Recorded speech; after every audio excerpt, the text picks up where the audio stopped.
बच्चों के ख्वाब जो है, जो सपने हैं वो टूट गए, और जो पेरेंट्स के सपने हैं वो टूट गए। बच्चे साल भर मेहनत करते थे। बहुत सारे लोगों को ये उम्मीद थी कि हम डॉक्टर्स बन जाएंगे, हम नीट क्वालिफाई करेंगे, हम आगे जाएंगे। मगर आप समझ सकते हो कि कितनी मेहनत, कितने सालों की मेहनत जो है वो एक एग्जाम कैंसिल होने की वजह से इसमें ज़ाया हो गई। कहीं ना कहीं गवर्नमेंट को इसके खिलाफ इकदाम हो रहे, और जो इसमें कल्प्रिट है उनको कड़ी से कड़ी सजा मिलनी चाहिए। जिन लोगों ने भी ये एक्सपोज किए थे पेपर्स, अक्सर देखा गया है कि फिर ये बात खाई जाती है। इस वक्त ये पूरे इंडिया का मसला है। पूरे इंडिया के 22 लाख बच्चे हैं। आप समझते हो 22 लाख बच्चों के कैरियर के साथ धोखा किया गया। तो ऐसी चीजें होनी तो नहीं चाहिए, मगर बदकिस्मती से हो गई है। और मैं उम्मीद करता हूं जो हमारी गवर्नमेंट इस वक्त सेंट्रल में है वो इसके खिलाफ बहुत ही खतरनाक कार्रवाई करेगी, ताकि आइंदा जितने भी एग्जाम्स होते हैं, ऐसा कोई भी जो एजेंसी इसके लिए स्पॉन्सर की गई है उनको पहले लाइसेंस कैंसिल करनी चाहिए, उसके बाद उनको सजा भी मिलनी चाहिए, और उसके बाद जो बच्चों का फ्यूचर जिसके साथ खेला गया उनको एक रिहेबिलिटेशन मिलनी चाहिए। इससे पहले भी बहुत बिहार में भी एक बार ऐसा हुआ, कश्मीर में भी एक बार हुआ था ऐसा।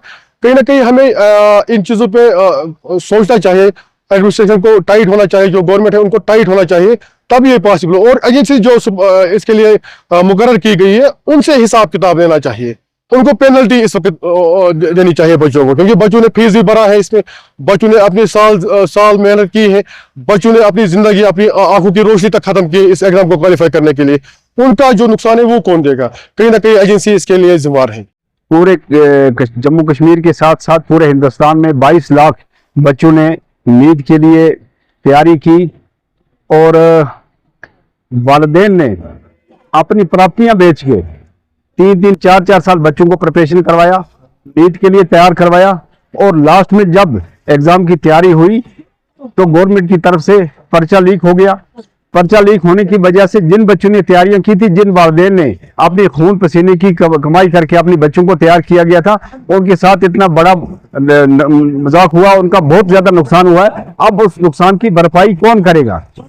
अब यहाँ मसला ये पैदा होता है, नुकसान का भी मसला नहीं पैदा होता, मसला ये पैदा होता है कि जिस एग्जाम के लिए तैयारियां हो रही थी, नीट के लिए, एक डॉक्टर बनने के लिए, अगर एक डॉक्टर बनने के लिए इतना फ्रॉड किया जा रहा है, 50-50 लाख में एक सीट फरोख्त की जा रही है, और उसके लिए इस पर्चे को लीक किया गया, तो ये लड़का जाके, ये बच्चा जाके कल जब डॉक्टर बनेगा तो ये कौम की खिदमत क्या करेगा?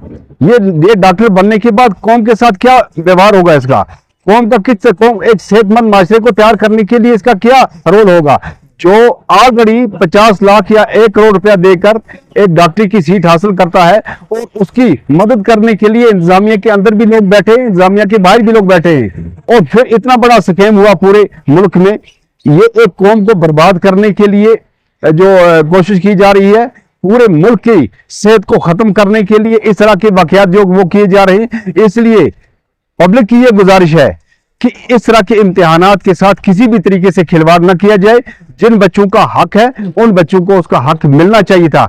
हमें याद है जम्मू कश्मीर के अंदर एक जमाना ऐसा भी था जब नीट की तैयारियां होती थी, जब MBBS की सीटें निकलती थी, और उस वक्त जो है गवर्नमेंट की लेवल पे सीटें बांटी जाती थी। कहीं पे कहते थे कि अली शाह गिलानी साहब की जो है उसका कोटा है, कहीं पे डॉक्टर फारूक अब्दुल्ला साहब का उसका कोटा है, कहीं पे दूसरे किसी साहब का उसका कोटा है।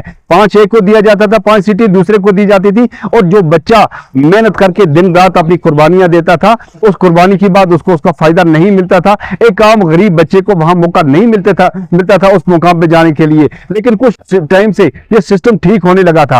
अब जम्मू कश्मीर के साथ साथ पूरे हिंदुस्तान के अंदर ये वबा जो है वो फैल गई है। कल जो पर्चा लीक हुआ है, उस पर्चा लीक होने की वजह से लाखों ऐसे बच्चे हैं जिन्होंने दिन रात एक करके अपने माँ बाप की प्रॉपर्टियां दांव पे लाके तैयारियां करके इस एग्जाम के लिए तैयारियां की थी। उन बच्चों का जो फ्यूचर है वो दांव पे लगा है, और उसका जवाब कौन देगा? इसके लिए पूरी कौम जो है वो इंतजामिया से और पूरे मुल्क की गवर्नमेंट से ये सवाल पूछती है कि उनका जो फ्यूचर है, उनके फ्यूचर का क्या होगा। इमरजेंसी का एक स्कैम हुआ, बहुत बड़ा स्कैम हुआ, और उस पर बाज़ाब्ता फिर एक कमेटी तश्कील दी गई इन्वेस्टिगेशन के बाद, और काफ़ी देर तक मुलाजमत में लगे हुए लोगों को फिर निकाला गया उसके बाद। तो यही मामला जो है आज नीट के साथ हो रहा है। ये जो स्कैम है, स्कैम होने से पहले अगर स्कैम का दरवाज़ा बंद किया जाए تو ایک صحت مند معاشرہ جو ہے وہ تیار ہو سکتا ہے. اور خاص کر MBBS کا جو معاملہ ہے, ایک ڈاکٹری کا جو معاملہ ہے, ایک ڈاکٹر جو ہے ایک قوم کی بنیاد ہوتی ہے, ایک ڈاکٹر جو ہے ایک زندگی ہوتی ہے. اگر اس طرح کے واقعات MBBS سیٹ کے لیے کیے جائیں تو مجھے لگتا ہے کہ اس ملک کی جو صحت ہے, اس ملک کی قوم کی جو صحت ہے وہ داؤ پہ لگ سکتی ہے. اس لیے جن بچوں نے اس میں محنت کر کے اس کے لیے وہ تیار ہیں, ایلیجبل ہیں اور اس کے لیے کوالیفائی کر سکتے ہیں, ان بچوں کا حق ملنا چاہیے, ان بچوں کے ساتھ ناانصافی نہیں ہونی چاہیے, اور اس معاملے کے اندر کسی بھی طریقے کا کوئی کمپرومائز نہیں ہونا چاہیے. جو لوگ بھی اس کے اندر ذمہ دار ہیں ان کو واقعی قرار سزا ملنی چاہیے تاکہ ہمارا ملک بچ سکے, ہمارا معاشرہ بچ سکے, اور ہمارے معاشرے میں جو قیمتی جانیں ہیں وہ بچ سکے اس اسکیم کے نہ ہونے سے. مزید منفرد اور دلچسپ ویڈیوز کے لیے ہماری YouTube چینل ضرور سبسکرائب کریں.